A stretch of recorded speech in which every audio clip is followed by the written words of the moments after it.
redni seji te preiskovalne komisije.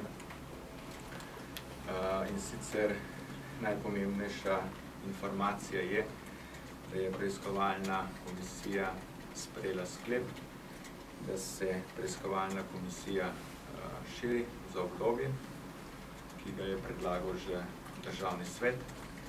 Zadeva je bila usklajena tudi z Državnim svetom. Pri prvi točki preiskovalne komisije je bil tudi predstavnik Državnega sveta, ki je potrdil, da se strinja s takšnim načinom. Ocenjujemo, da je nepotrebno oziroma da bi bilo neučinkovito, da so dve preiskovalne komisije.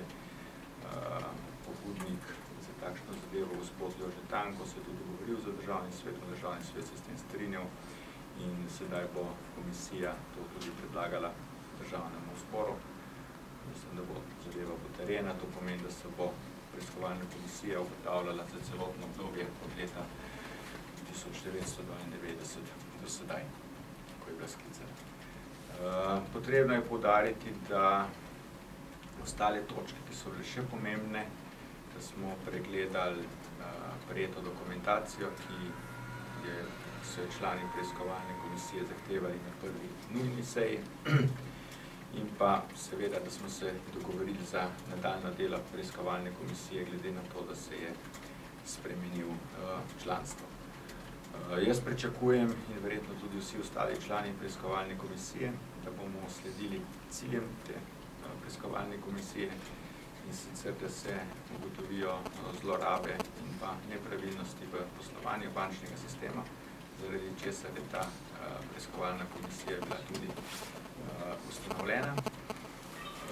Seveda bi pa tudi apelirali na to, da je verjetno se pa potrebno zavedati, da preiskovalna komisija ne bo rešila bančnega sistema, da so zato druge inštitucije in da se tukaj pričakuje seveda, da se bo bančni sistem saniral z inštitucijo slabe banke. Namen preiskovalne komisije je pa pač nekaj drugega, ugotoviti te nepravilnosti, ki so se dogodile oziroma če je prišlo do teh zlorab v tem obdobju, ki se bo preiskoval. O nadaljnjem poteku delovanja preiskovalne komisije vas bomo pa seveda obveščali, ko bodo sklic naslednji.